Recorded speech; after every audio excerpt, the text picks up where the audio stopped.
नमस्कार दोस्तों, welcome back to money matters. बात करने वाले आज आईक्यू लाइटिंग या फिर इक्यो लाइटिंग, जो भी आपको नाम देना आप दे सकते हैं। कुछ लोग इसे इक्यो लाइटिंग के नाम से बुलाते हैं, कुछ आईक्यू लाइटिंग के नाम से बुलाते हैं। ध्यान रखिए, इस कंपनी को आज हम देखने वाले हैं। आईपीओ आया था, धमाकेदार लिस्टिंग हुई थी और लिस्टिंग के बाद जो है स्टॉक में कंटिन्यूअसली एक डाउनफॉल देखने को मिल रहा है। अभी भी स्टॉक लगभग अपने बॉटम के आसपास ही ट्रेड करता हुआ नजर आ रहा है और ऐसा लगता है कि यहां से अभी कोई मोमेंटम बन सकता है क्या, तो क्या वो हमसे मिस ना हो जाए। कईयों के डाउट है कि क्या अभी इसे देखें या अवॉइड कर दे, तो सारी चीज एनालाइज करेंगे। और कुछ लोगों के पास तो ये स्टॉक आईपीओ प्राइसेस का पड़ा हुआ है, तो वो सोच रहे हैं कि अभी आईपीओ प्राइस के आसपास लिया था, कुछ लोगों ने लिस्टिंग पे लिया, तो क्या किया जाए। सारा डिस्कशन होगा, लेकिन ध्यान रखिए इस चैनल पे उन्हीं स्टॉक के बाद जिस पे आपके क्वेश्चन हो। जैसे इस स्टॉक का आज नंबर लगा है आपके सामने, वैसे ही आपके स्टॉक का भी नंबर लगेगा। थोड़ा समय दीजिए, मुझे एनालिसिस करने के लिए समय चाहिए। वो देखिए, टुच्चे पुच्चे वाली एनालिसिस में आपके सामने नहीं ला सकता। अगर आप मुझे 15, 20, 25 मिनट अपने देते हैं जीवन के, तो मेरी ड्यूटी बनती है कि मैं आपके सामने अच्छी एनालिसिस दूं। फिर भी मेरे से त्रुटि भी हो सकती है, तो उसके लिए भी मैं क्षमा चाहूंगा। बट यस, अगर आप कमेंट करेंगे तो अच्छे से अच्छी एनालिसिस में देने की कोशिश करूंगा, जिसे आप सीखें, समझे और कमाएं। आप बाकी देखिए, इस चीज का ध्यान रखिए, डिस्कशन को अपने एडवाइजर के साथ जरूर डिस्कस करिए। अगर एडवाइजर है, नहीं है, तो अपने दिमाग का इस्तेमाल करके भी आप काम कर सकते हैं। सबसे पहले यह समझिए कि ये कंपनी जो है वो क्या काम करती है। इसके लिए हमें सबसे पहले इस कंपनी के फंडामेंटल्स को समझना होगा। फंडामेंटल पे जाने से पहले मैं एक बेसिक बिजनेस इंट्रोडक्शन देना चाहूंगा कि ये कंपनी जैसा कि एलईडी लाइटिंग सॉल्यूशंस जो है वो प्रोवाइड कराती है। मैं आपको एक जो है वो सिंपल सा इसका बिजनेस ओवरव्यू देता हूं। अब एलईडी लाइटिंग सॉल्यूशंस जो होते हैं, अब हमें यह देखना होगा कि ये जो इंडस्ट्री है या फिर ये जो सेक्टर होता है, क्या ये ग्रोथ में जा सकता है फ्यूचर में। तो यस, ये ग्रोथ में जा सकता है। क्यों? उसके वेरियस रीजंस है। जैसे आप सबसे पहले ये देखिए कि गवर्नमेंट की जो भी प्रोजेक्ट्स होंगे और या फिर कोई बिल्डिंग या कंस्ट्रक्शन साइट जो होंगी, वहां पर आगे जाके देखिए कि वो बिल्डर होगा या गवर्नमेंट है, कोई भी हाईवेज बना रही है, कुछ भी कर रही है, तो वहां पे वो कौन सी लाइटिंग का यूज कर रही है, वो डेफिनेटली वहां पे एलईडी लाइटिंग का ही यूज करेगी। क्यों करेगी? रीजन ये बड़ा सिंपल सा है कि एलईडी लाइटिंग जो होती है वो एनवायरमेंट फ्रेंडली होती है, एनवायरमेंट फ्रेंडली होती है। और यहां पर एनवायरमेंट फ्रेंडली होने के साथ साथ गवर्नमेंट की मजबूरी भी है कि उन्हें इन लाइटिंग्स को यूज करना होगा। तीसरी चीज यहां पे होगी कि अब लोगों के अंदर अवेयरनेस है कि कौन सी चीज कैसी है, तो अवेयरनेस की वजह से जो जनरल पब्लिक है वो भी इस तरह के प्रोडक्ट को यूज करना चाहती है, तो यानी इस इंडस्ट्री में आने वाले समय में ग्रोथ है। अगर हम फोर्थ बात कर ले यहां पर, तो ये ध्यान रखिए कि ये लेस कंजर्व करती है पावर को, लेस कंज्यूम करती है पावर को, और ये क्या है, मोर इफेक्टिव है। अगर आप देखें इसकी वर्किंग को भी, तो यहां पर एलईडी लाइटिंग जो है उनका फ्यूचर ब्राइट है। अब ये देखना होगा कि इस कंपनी का उसमें रोल क्या हो सकता है, तो हमें समझना होगा कि ये कंपनी क्या करती है। एलईडी लाइटिंग सॉल्यूशंस देती है, किसको देती है? बड़ी बड़ी कंपनीज हो गई, जिसमें सबसे बड़ा नाम है फिलिप्स का। फिलिप्स जो है वो सिंजीन नाम से अब आ चुकी है, यहां पर उसका नाम चेंज हो चुका है, वो आपको मैं बाद में बताऊंगा, लेकिन फिलिप्स को देती है। तो फिलिप्स का बड़ा रोल है इस मार्केट में या सेगमेंट में, आप कह सकते हो, तो उसको ये सप्लाई करती है। इसके अलावा और भी है तो उनको सप्लाई करती है, यानी इस इंडस्ट्री का फ्यूचर ब्राइट है। और इस कंपनी का फ्यूचर भी, यहां तक का बेसिक डाटा देखने के बाद पता चलता है कि यस, कंपनी जिस हिसाब से काम कर रही है फ्यूचर ब्राइट हो सकता है, लेकिन कंप्लीट स्टडी हमें इसके फंडामेंटल के थ्रू पता चलेगी। So let's do fundamental analysis. तो अब आ गए हमारे फंडामेंटल सामने आईक्यू लाइटिंग के। अगर हम समझना चाहे तो देखिए, कंपनी क्या करती है, manufacture of LED lighting solutions. तो एलईडी लाइटिंग सॉल्यूशन देने का कंपनी का काम है, ये हमें पता चला। आगे बात करते हैं, यहां पर कंपनी का प्रोडक्ट पोर्टफोलियो क्या है, जिसके अंदर एलईडी लाइट्स है। अब एलईडी लाइट में डेकोरेटिव एलईडी लाइट्स जो होती है वो आपको पता होगा, आपके घरों में भी होगी, तो आपको पता है उसका। प्रोडक्ट डिस्प्ले लाइटिंग होती है, interior LED light for product display including commercial refrigeration. कभी दुकान पे जाते हैं आप बाजार में और देखते होंगे फ्रिज है, फ्रिज के अंदर लाइट लगी है और वो प्रोडक्ट डिस्प्ले हो गई यहां पर, तो वो सारी चीज जो है वो कंपनी बनाती है। एनर्जी सॉल्यूशंस एंड अदर्स, अब आप यहां देखिए सोलर पैनल भी कंपनी बना रही है। एबीएस पाइप फॉर आरबीएस, अभी एबीएस पाइप जो होते हैं वो एक तरीके से आप कह सकते हो पीवीएस पाइप की तरह ही काम करते हैं। और यहां पर आईपीएस स्टेबलाइजर फॉर सीआर, और ये बहुत सारी अलग अलग चीजें जो है वो कंपनी बनाती है, उसके अंदर काम करती है, ये हमें पता चला। लेकिन मेन बिजनेस जो है वो इसका LED light and product display lighting का है, और उसमें भी एलईडी लाइटिंग जो है वो सबसे बड़ा रेवेन्यू कंट्रीब्यूटर है। अब इसके बेसिक बिजनेस को हम समझने के लिए सबसे पहले यह समझना होगा कि यहां पर कंपनी का देखिए डाटा लिखा हुआ है सारा का सारा। कंपनी क्या करती है, डिजाइन करती है, डेवलप करती है, मैन्युफैक्चर करती है, design develop manufacture and supply करती है product, mainly LED lights sold under the customer brand. अब ये किसको सप्लाई कर रही है, यानी ये B2B बिजनेस कर रही है। इसने फिलिप्स को दिया, वोल्टास को दिया कि भाई तुम्हारी फ्रिज के अंदर लगा लेना, फिलिप्स को बोला तुम्हारी एलईडी के अंदर हो जाएगा काम। Strong in house and R&D department enables further integration through process and product development. ये पता चल गया। एलईडी लाइटिंग सॉल्यूशंस जो उसके अंदर क्या क्या है, ये सारी चीज हो गई। Indoor outdoor light, LED light for RVs. RVs क्या होते हैं, अगर आप चाहते हैं तो इसको देख सकते हैं, ये ज्यादातर जो अमेरिकन व्हीकल्स हैं उनके अंदर काम लगती है। High and home decorative light, ये आपके घर में होगी। प्रोडक्ट डिस्प्ले लाइटिंग, जैसे कि मैंने आपको बताया, रेफ्रिजरेटर पे होती है। और सोलर पैनल्स और अदर जो है उस बिजनेस में भी कंपनी अपने आप को आगे बढ़ा रही है। अब यहां पर कंपनी एनर्जी के थ्रू भी अपने आप को आगे बढ़ा रही है, जो यहां पे लिखा हुआ है। अगर आप देखना चाहें तो ये बेसिक लेवल डाटा है, 25 ईयर्स ऑफ रिलेवेंट एक्सपीरियंस। अब आपको पता चलेगा कि इक्यो लाइटिंग जो है वो तो कंपनी का नाम बाद में आया, वो तो कंपनी बाद में इनकॉर्पोरेट हुई, लेकिन इनका जो बिजनेस कर रहे हैं जो लोग हैं इसके मैनेजमेंट के, वो काफी समय से इस बिजनेस में है और वो बिजनेस को भी अच्छे से समझते हैं। अब बात करते हैं यहाँ पे मेनली प्रोडक्ट की। तो अगर आप प्रोडक्ट देखना चाहें, ये सारे प्रोडक्ट है, मैं नाम ले लेके बताऊंगा, कोई फायदा नहीं है आपको, मैं इंकरेज करूंगा इसकी वेबसाइट पे जाके आप सारी चीज चेक कर सकते हैं। ये LED lighting for commercial refrigeration, RV solar panels, ये सारी चीजों वो आपको मिल जाएगी, डाटा जो है वो आप देख सकते हैं। लेकिन ये कंपनी किसको बेचती है? आपको और मुझे नहीं बेचती, ये किसको बेचती है? ये बड़ी बड़ी कंपनियों को बेचती है, जो कि अपना ब्रांड लगा के देती है, यानी कि ये ओरिजिनल मैन्युफैक्चरर है और यहां पर इस कंपनी की ब्रांडिंग नहीं होती। ब्रांडिंग वो कंपनी करती है जिसने इससे खरीदा है माल, ये ध्यान में रखिएगा।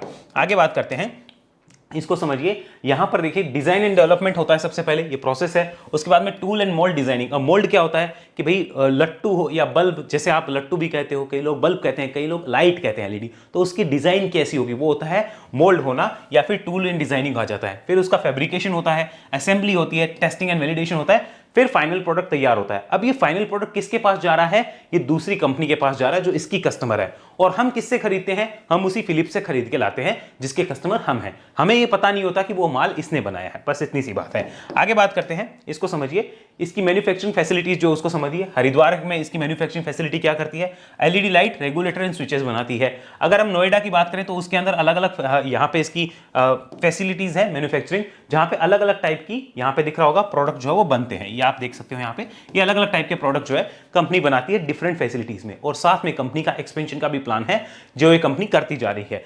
आगे बात करते हैं, यहां पर समझिए। अब इसके बेसिक लेवल फंडामेंटल को देखिए। कंपनी बहुत स्मॉल कैप साइज की कंपनी है, लगभग 2-2.5 हजार की मार्केट कैप है, बुक वैल्यू 68 रुपीज के आसपास है, स्टॉक का पी 35 का आसपास है, लेकिन आरओसी और आरओई देख के लगता है कि ठीक ठाक है। हम इसको ओवर वैल्यूड नहीं कह सकते, ऐसे देखें तो ओवर वैल्यूड लगता है, बट ये ओवर वैल्यूड नहीं हो सकता क्योंकि आपकी आरओसी आरओई बहुत अच्छी है। यहां पर बात करें प्रमोटर्स की होल्डिंग की तो वो काफी अच्छी मानी जाएगी। प्रमोटर अच्छी होल्डिंग रख के बैठे हैं, यानी 70% माल तो उनके पास है, डेट कंपनी के ऊपर नहीं है, ये भी एक अच्छी चीज मानी जाएगी। लेकिन कंपनी डिविडेंड नहीं देती, ये भी हमें ध्यान रखना होगा। ईपीएस की बात करें तो लगभग 9 रुपए के आसपास ईपीएस है, जो करंट मार्केट प्राइस का 2.25 से 3% के बीच में निकल के आता है। प्रमोटर की होल्डिंग अनप्लेज है, दैट्स गुड। प्रॉफिट की ग्रोथ खराब रही है, जो कि एक नेगेटिव पॉइंट है, हमें पता चलता है। Market cap to sales 5 times है, जो कि थोड़ा सा ओवर वैल्यूएशन का तड़का तो यहां दिखाती है, मानना होगा। यहां पर अगर हम बात कर लें इस कंपनी के इंडस्ट्री पी की, तो ये देखिए ये 48 के आसपास है, तो इसे हम ओवर वैल्यूड नहीं कह सकते, ये हमें पता चल गया। आगे बात करते हैं, यहां समझिए क्वार्टरली रिजल्ट्स है। अगर आप देखें सेल्स की ग्रोथ को तो आपको पता चलेगा कि पिछले 5 क्वार्टर से सेल्स की ग्रोथ नहीं आ रही है। This could be one of the reason कि स्टॉक परफॉर्म नहीं कर रहा है। यहां पे अगर आप मार्जिन्स को देखेंगे तो देखिए मार्जिन्स पे प्रेशर है, मार्जिन्स उतने नहीं आ रहे, प्रेशर है, और ये 20-22% के आसपास ही मेंटेन है, ऊपर नहीं जा पा रहे हैं। अगर बॉटम लाइन पे आएंगे तो आप देखिए प्रॉफिट्स को, यहां पे प्रॉफिट्स को आप देखेंगे तो आपको साफ पता चलेगा कि कोई ग्रोथ नहीं मिल रही है, इस वजह से पिटाई होना वेरी नेचुरल, कोई दिक्कत नहीं, उसमें पिटाई होगी। ईपीएस को देख लीजिए, कोई आपको ग्रोथ नजर नहीं आएगी, इसलिए पिटाई होती है। यानी कंपनी को आगे बढ़ना है तो भैया सेल्स अच्छी लाओ, वरना मार्केट पिटाई करेगा, ये ध्यान में रखिएगा।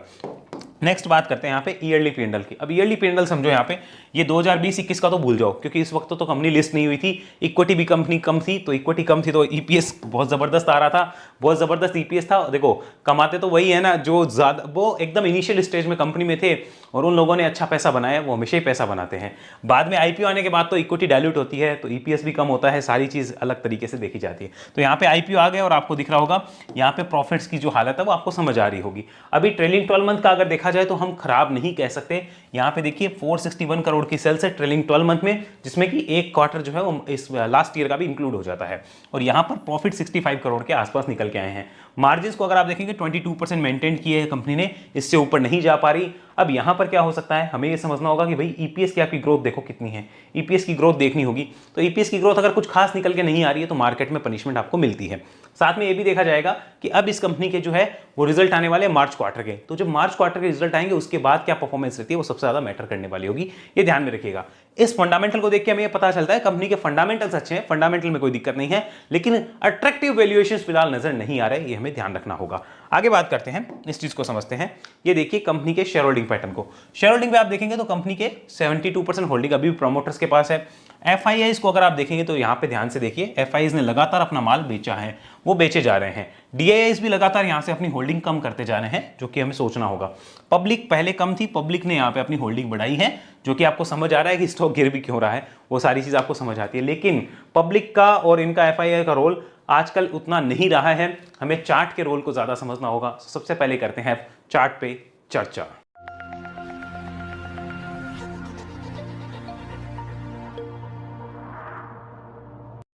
देखिए, चार्ट पे चर्चा करते हैं और चार्ट को समझते हैं कि आज की डेट में चार्ट क्या बोल रहा है, क्योंकि कुछ भी होगा तो न्यूज बाद में आती है, चार्ट कई चीजें पहले बोल देता है, हमने ये देखा है। अब इसको समझ के देखिए स्टॉक की अभी तक की परफॉर्मेंस क्या है। स्टॉक नीचे आया, कंसोलिडेट किया, कंसोलिडेशन के बाद में क्या होता है, एक ब्रेकडाउन होता है, अगेन नीचे आया, again consolidation, again breakdown, again consolidation, again breakdown, और फिर आप देखेंगे अगेन एक बड़ा कंसोलिडेशन हुआ, अगेन ब्रेकडाउन, अगेन ये कंसोलिडेशन रेंज में, again breakdown, again consolidation range में। अब क्या होगा वो देखने वाली बात होगी। अगर अगेन ब्रेकडाउन होता है so be ready for more down side, ये मोर डाउन साइड की तरफ जा सकता है। यानी ये हमें पता चल गया स्टॉक जो है जिस फॉर्मेशन में जा रहा है दैट इज डाउन ट्रेंड।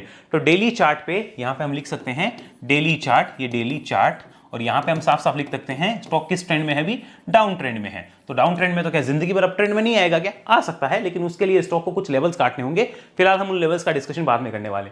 लेकिन यस, स्टॉक अभी किस ट्रेंड में है, डाउन ट्रेंड में है। और इस डाउन ट्रेंड में अगर नीचे में ये 275 रुपए के लेवल का टूटता है यहाँ पे उसके आसपास का, तो मोर वीकनेस हमें देखने को मिल सकती है। यानी ये पता चल जाता है कि अभी डाउन ट्रेंड में होता है तो वहां पे फ्रेश पैसा जो होता है वो बड़े प्लेयर्स का नहीं आता जब तक कि वो अप ट्रेंड में शिफ्ट ना हो जाए। ये हमें बड़ा क्लियर है। अब चलिए, ये चार्ट एक बार आपने देखा, इस चार्ट की अगर आप एक बार फोटो अपने दिमाग में फीड कर लीजिए, मैं आपके सामने कुछ प्रेजेंट करना चाहता हूं। अब देखिए यहां पर आपके सामने स्क्रीन पे चल रहा है टाटा टेक्नोलॉजी का चार्ट। अब इस चार्ट को देखिए, आईपीओ के बेस के बाद में, आईपीओ की लिस्टिंग के बाद में इसी टाइप से स्टॉक नीचे आते हैं जो डाउन ट्रेंड में जा रहे हैं, और उनमें देखिए हर बार ऐसा लगता है अब बॉटम बना, अब बॉटम बना, लेकिन उनमें तब तक बॉटम नहीं बनेगा जब तक वहां पे कंसोलिडेशन के बाद कोई ब्रेकआउट नहीं आ जाएगा। अब आप कहोगे सर ये कैसे पता चलेगा, उसकी भी हम बात करेंगे। उसके बाद अगला स्टॉक आप देखिए, यहां पे दूसरा स्टॉक है क्रेडो ब्रांड, जो कि मुफ्ती है। इसको भी मुझे बहुत क्वेश्चन पूछे जा रहे हैं, लेकिन आप देखिए यहां पे अभी कोई इंडिकेशंस मेरे पास नहीं है। मार्केट को इसे टाइम देने दो, कुछ होने दो, उसके बाद देखा जाएगा। यहां पर भी सेम टाइप की सिचुएशन जो वो क्रिएट है। तो ऐसे स्टॉक को तब तक बड़ा प्लेयर्स नहीं लेता या बड़े बुल्स नहीं लेते जब तक यहां पे कुछ इंडिकेशन नहीं आ जाते हैं। अगर इसके बाद आप देखना चाहें तो आप एक और स्टॉक देखिए, टीवीएस सप्लाई चेन सॉल्यूशन। इसको लेकर भी एक बड़े क्वेश्चन मार्केट में है, लेकिन आप ध्यान से देखिए ये आईपीओ के बाद में अभी तक रुके नहीं है, इन्होंने बेस नहीं बनाया। आप अगर चाहते हैं स्टॉक में तेजी हो तो उसके लिए बेस बन के उसमें ब्रेकआउट आना चाहिए, या फिर अगर स्टॉक वी शेप रिकवरी में जा रहा है तो उसके भी कुछ रूल्स होते हैं। वो रूल्स भी अभी मुझे फॉलो होते हुए नहीं दिख रहे हैं। अब वो रूल्स क्या होते हैं उसके लिए आपको वेव एनालिसिस में आना होगा, मैं 1 मिनट में वो नहीं समझा सकता, लंबा प्रोसेस है उसका। अब बात करते हैं कि किस टाइप से स्टॉक निकलेंगे, कैसे पता चलेगा। तो देखिए एक स्टॉक मैंने आपके सामने खोला, ग्लेनमार्क लाइफ साइंस। अब इसका चार्ट आप ध्यान से देखिए, इस टाइप से आईपीओ का एक बेस बनता है। बेस बनने के बाद स्टॉक जब डाउन साइड के बाद में एक ब्रेकआउट करता है तब वहां पर एंट्री पॉइंट होता है, और उसके बाद में जो होता है एक स्टॉक में राइड बनता है। But remember nothing is guaranteed, only possibility है, संभावना है, प्रोबेबिलिटी है, और उसमें भी एक स्टॉप लॉस रखा जाता है जो कि एक डिफरेंट टाइप से कैलकुलेट होता है। तो ये था ग्लेनमार्क लाइफ साइंस। अब अगर आप दूसरा स्टॉक ऐसे ही देखना चाहें तो उसके लिए आप देखिए सीई इन्फो सिस्टम। अब सीई इन्फो सिस्टम जो है उसको भी आप देख सकते हो, मैपमा इंडिया नाम से कंपनी। इसने भी देखिए एक आईपीओ के बाद एक डाउन साइड में बेस बनाया, बेस बनाने के बाद ब्रेकआउट किया, और ब्रेकआउट के बाद आप देख सकते हो स्टॉक में कितनी अच्छी तेजी और अपसाइड में देखने को मिली। तो बेटर है कि जब वो चलने वाला हो तब उसको देखा जाए, बजाय कि तब जबकि स्टॉक खाली टाइम पास कर रहा हो। और बाकी देखो टाइम पास अगर देखना तो 6 महीने पहले स्टॉक जिस भाव पे था, अगर 6 महीने बाद उसी भाव पे देख पाओ तो करो फिर टाइम पास, कोई प्रॉब्लम नहीं है, अपनी अपनी रिक्वायरमेंट है। अगर हम उसके बाद और भी बात करना चाहें तो मेरे पास बहुत लंबी लिस्ट है, बट मैं उसमें नहीं जा रहा हूं। हम बात करते हैं एक और स्टॉक की जिसका नाम है जीआर इंफ्रा प्रोजेक्ट। अभी हमारे दूसरे channel the bull on stocks पे मैंने इसका वीडियो भी डाला कि इस स्टॉक को देख सकते हैं। मैं इस कंपनी में इन्वेस्टमेंट करने की सोच रहा हूं, मेरी प्लानिंग है कुछ, क्यों है उसको समझो। Down side I, down side के बाद क्या हुआ देखो, आईपीओ के बाद बेस बना। अब बेस बनने के बाद ये लगभग 1450 के ऊपर इसका ब्रेकआउट है। अगर हो जाता है सक्सेसफुली तो ध्यान से देखिए इस स्टॉक में भी कुछ मोमेंटम बन सकते हैं। अब इतने चार्ट आपने देखे, देखो माइंड में फोटो खींच लो, इसकी माइंड में खींचनी है, समझ में आया कि क्या होने वाला है, बैक ऑन द स्क्रीन। लेकिन हाँ, जीआर इंफ्रा का ये जो चार्ट है दिमाग में रखो कि ये होने वाला है। तो मैंने आपके सामने वो चार्ट भी प्रेजेंट करे जो नहीं हुए, वो चार्ट भी प्रेजेंट करे जो ऐसा ब्रेकआउट करके, ऐसी सिचुएशन बना के ब्रेकआउट करते हैं, और वो चार्ट भी प्रेजेंट किया है जो आज की डेट में ऐसा कर रहा है। अब इससे ज्यादा मैं क्या ही बताऊं, चार्ट की समझ है तो समझ आएगा, नहीं है तो थोड़ा नॉलेज लीजिए, बाद में आएगा, और तो क्या होगा भाई। अब इसको समझो, यहां पर अगर आप राइट नाउ देखोगे तो ये डाउन साइड के बाद में अभी तक फिलहाल कोई बेस बनता हुआ नजर नहीं आ रहा है स्ट्रांग वाला। अब एक बेस यहां पे बन सकता था, बट ये जो डाउन साइड होती है इस टाइप की, यहां पर वो बेस बनने के बाद भी काम नहीं करते जब तक कि 2 बड़े रेजिस्टेंसेस ना कट जाए। अब दो बड़े रेजिस्टेंसेस के लिए इस स्टॉक को कम से कम 340-45 के ऊपर आके स्ट्रेंथ शो करनी पड़ती है। तो साफ साफ पता चलता है कि यहां पे ट्रेंड अभी नेगेटिव है, तो इसे एक बार फ्रेश के लिए बुल्स नहीं देख सकते। आगे बात करते हैं, यहां पर इसको समझिए, हम बात कर लेते हैं वीकली चार्ट पे। अगर वीकली चार्ट को अगर आप देखेंगे, लुक एट दिस टाइप का सेलिंग प्रेशर है, सेलिंग प्रेशर एक्सट्रीम है। अब इस सेलिंग प्रेशर में आप गिरावट को समझिए कितनी हो गई है, लगभग 470 का स्टॉक जो था वो लगभग 270 के आसपास आ गया। ये पता चल गया हमें, 470 का 270 आ गया। तो हम ये कह सकते हैं कि ऑलमोस्ट 50% स्टॉक जो है वो करेक्ट हो गया। ये हम कह सकते हैं डेफिनेटली कि स्टॉक जो है वो ऑलमोस्ट 50% के लगभग करेक्ट हो गया, हालांकि एग्जैक्ट नहीं हुआ है, ऑलमोस्ट 50% करेक्ट हो गया। अब उसके बाद let the market decided base, इसको कुछ बेस बनाने दो, यहां कुछ करने दो। उसके बाद जब ब्रेकआउट होता है तब फ्रेश बुल्स के काम का होता है, जो कि राइड करना चाहते हैं ट्रेंड को। तो हमें पता चल गया कि बुल्स कितने टाइप के हैं। बुल जो कि राइड करना चाहते हैं ट्रेंड, क्या राइड करना चाहते हैं ट्रेंड, उनके काम का अभी नहीं है, उनके लिए क्लियर नो है, ये हमें पता चल रहा। मंथली चार्ट और खोलते हैं, फिर बात करेंगे जिनके पास पड़ा है भैया वो क्या करें, उनको भी तो कुछ सोचना होगा। Look at this is the monthly chart. यहां पर इसको भी आप समझने की कोशिश करिए, थोड़ा सा दिमाग लगाने की कोशिश करिए, जो मैं आपको कहना चाह रहा हूं ध्यान से देखिए। Red candle, red candle, red candle, red candle, again देखो ये ग्रीन कैंडल बनती है, लेकिन इसकी ड्यूटी क्या थी कि इस रेड कैंडल के हाई के ऊपर क्लोज हो जाए। क्लोज नहीं हुई, खाली वो विक जाके नीचे आ गया, तो काम नहीं बना। यहां पे अभी बॉटम बनने के इंडिकेशंस नहीं है। अगेन रेड कैंडल, अब इसका हाई क्रॉस हो, नहीं हुआ, फिर ग्रीन बनी। अब अगेन अब इसका हाई क्रॉस हो, तब जाके कुछ बात बने। क्यों? क्योंकि बेस बनने से पहले आप ध्यान से देखिए यही लेवल हाई था। तो 340 के ऊपर मंथली क्लोज आना बहुत अच्छा होगा, तब हमें देखना चाहिए कि हाँ फ्रेश बुल्स यहां पे देख सकते हैं। बाकी अगर मेरा पर्सनल व्यू मानो तो यहां पर तो सिंपल मैं इतना ही कहूंगा, अभी कंसोलिडेशन होने दो, कंसोलिडेशन होने दो, कंसोलिडेशन हो जाए, उसके बाद जब स्टॉक जो है कोई ब्रेकआउट करता हुआ नजर आए तब मैं उसको देखना प्रेफर करूंगा। तब तक मेरे लिए टाइम पास जोन में है। हाँ, अब यहां पर जिसका ऑलरेडी पैसा लगा वो क्या करे, और किसी को लगाना है तो वो क्या कर सकता है वो भी समझेंगे। आइए सबसे पहले ये समझिए, इसका हम लोग अगेन कन्वर्ट करते हैं weekly chart. Look at this, ये वीकली चार्ट हमने अगेन कन्वर्ट किया। आप हर चीज को ध्यान से समझने की कोशिश करिएगा लर्निंग के लिए। देखिए अब ये समझ के देखिए कि कंपनी में जो ऑलरेडी इन्वेस्टेड हैं, ऑलरेडी यहां पर इन्वेस्टेड हैं, उनकी थिंकिंग क्या हो सकती है। अब ऑलरेडी इन्वेस्टेड दो टाइप के लोग हो सकते हैं। एक तो पहले वो हो सकते हैं जिन्होंने बिना सोचे समझे पैसा लगाया, एक वो हो सकते हैं जो स्मार्ट प्लेयर्स है, जिनको ऐसा लगता है कि नीचे मिलेगा तो वो एक्यूमुलेट करेंगे। तो हमें ये देखना होगा कंपनी का फंडामेंटल कैसा है। फंडामेंटल हम कह सकते हैं अच्छे, फंडामेंटल खराब नहीं कह सकते, लेकिन टेक्निकल की अगर बात करें तो यहां पर टेक्निकल में अभी तक बुलिश मोमेंटम नहीं बने हैं। यानी कि अगर कोई ऑलरेडी इन्वेस्टेड है और वो चाहता है कि इसमें और पैसा लगा के अच्छे से उसको एवरेज किया जाए, तो उसके पास दो ऑप्शंस आज की डेट में हो सकते हैं। पहला ऑप्शन हो सकता है कि वो नीचे एक्यूमुलेट कर सकता है, पहला ऑप्शन तो ये होगा एक्यूमुलेट करे, लेकिन इसमें टाइम पीरियड क्लियर नहीं होगा, स्टॉप लॉस नहीं होगा, कुछ नहीं होगा, वो एक्यूमुलेट होगा। पहला ऑप्शन तो ये हुआ। दूसरा ऑप्शन उसके पास हो सकता है कि जब टेक्निकल बुलिश होने लगे, क्या होने लगे, टेक्निकल बुलिश होने लगे, यानी जैसे कोई साइडवेज मोमेंटम जाके फिर ऐसे ब्रेकआउट करे, तब जाके उसको देखा जाए। या एक ही पॉइंट पे 3-4 बार मानो यहाँ पे रेजिस्टेंस लिया, उसके बाद ब्रेकआउट हो रहा है, तब वो वहां पे देख सकता है। तो ये मेरे हिसाब से चार्ट पे होती है चीजें। अब वो ये सब चीजें अपने एडवाइजर के साथ कंसल्ट कर सकता है, बात कर सकता है कि भाई इस टाइप से चलूं या इस टाइप से चलूं। एडवाइजर है तो, नहीं है तो अपना दिमाग लगाना पड़ेगा, कोई इलाज नहीं होता है। तो दो ऑप्शन है, ये हमने डिस्कस करे।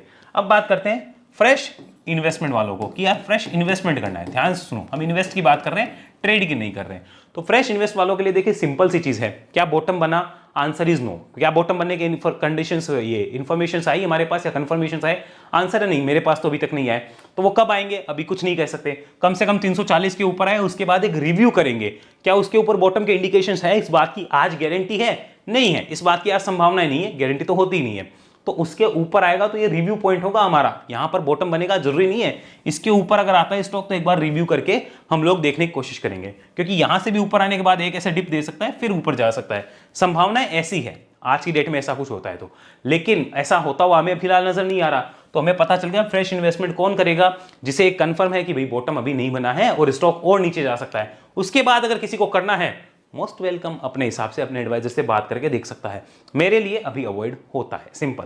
स्विंग ट्रेड की बात करते हैं, is there any swing trade opportunity, क्या यहाँ पे कोई स्विंग ट्रेड की अपॉर्चुनिटी है। आंसर इज नो, कोई स्विंग ट्रेड की अपॉर्चुनिटी फिलहाल नजर नहीं आ रही है। स्टॉक का ट्रेंड डाउन है, ये हमें पता चल रहा है। लेकिन अब मंथली चार्ट देखना। अब एक चीज एक्सपीरियंस से बताता हूं आपको, ये प्योरली मेरे एक्सपीरियंस से मैं आपको बता रहा हूं, इसके पीछे कोई वैसा नहीं है कि कोई चार्ट पे दिख रहा है कुछ और।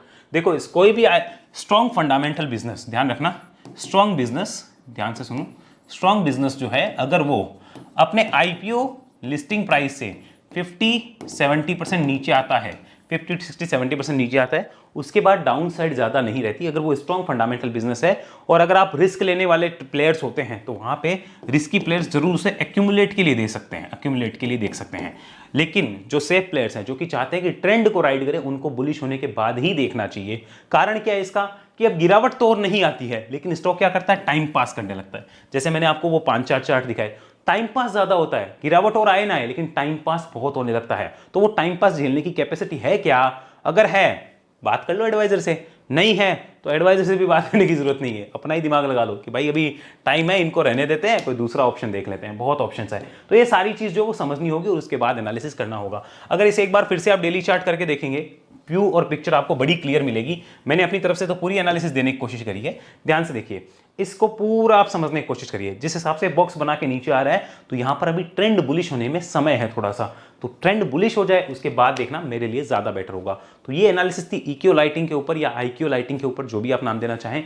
मेरे लिए फिलहाल इतना ही कहना चाहूंगा कि स्टॉक अब ज्यादा शायद गिरे नहीं, साइडवेज जा सकता है, कंसोलिडेशन में जा सकता है, टाइम पास में जा सकता है। अभी फिलहाल यहां पे कुछ ऐसे इंडिकेशंस नहीं है कि स्टॉक में बहुत बड़ी तेजी आए। लेकिन यस रिमेंबर, हमें 340 के ऊपर अगर स्टॉक यहां से ऊपर जाता है, डेफिनेटली उसको रिव्यू करना चाहिए, क्योंकि हो सकता है कुछ चेंज हो रहा हो या बुल्स वहां पे एक्टिव हो रहे हो। 340 के ऊपर जाएगा, डेफिनेटली मैं भी कोशिश करूंगा आपके सामने वीडियो लेकर आ पाऊं। अगले वीडियो मिलेंगे, तब तक के लिए आपका बहुत बहुत धन्यवाद। और ध्यान रखिए, इस एनालिसिस को अगर आप मुझसे सीखना चाहते हैं तो वेब एनालिसिस में आइए, डिटेल आपको डिस्क्रिप्शन मिलेगी, या फिर इस नंबर पर संपर्क करके आप जानकारी मंगा सकते हैं। व्हाट्सअप करेंगे तो सारी जानकारी मिल जाएगी। इसकी फीस रहती है 44,000। एक समय में एक इंसान मेरे साथ सीखता है और वो ट्रेनिंग लेता है प्रॉपर कि चार्ट पे काम हम कैसे करते हैं। मेरे सारे सेटअप में उनको वहीं पे सिखाता हूं। तो अगर आप सीखना चाहें, इस नंबर पे संपर्क करिए या व्हाट्सअप कर सकते हैं। हमारे साथ कनेक्ट होने के लिए आप हमारे चैनल की एसटीपी या डायमंड मेंबरशिप ले सकते हैं। ध्यान रखिए, एसटीपी मेंबरशिप टोटली डिफरेंट है, डायमंड बहुत डिफरेंट है। दोनों के बेनिफिट आप पढ़ना चाहें पढ़ सकते हैं। डिटेल मंगानी हो तो इस नंबर पर संपर्क करिए।